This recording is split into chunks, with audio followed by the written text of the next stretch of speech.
Welcome to the Rim Brake Rodeo. We hope this video helps. In this video, I will explain how to fix your Toyota Corolla starter. First, always prioritize safety by wearing protective eyewear and gloves.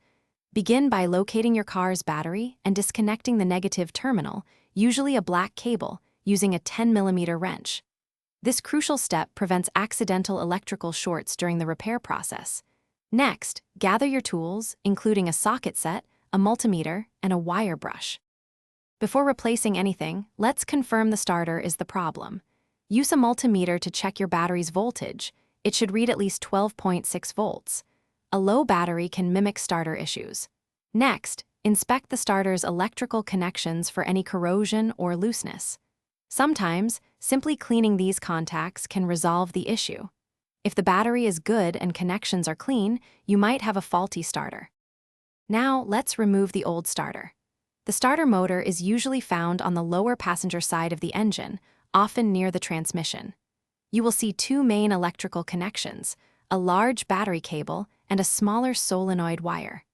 Carefully disconnect both of these.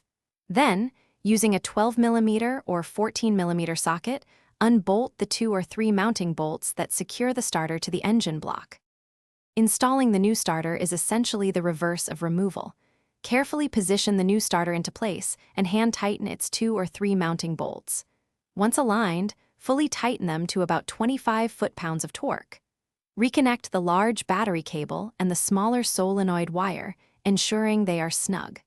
Finally, reconnect your car's negative battery terminal and test your new starter. Thanks for watching. Consider subscribing if we helped you.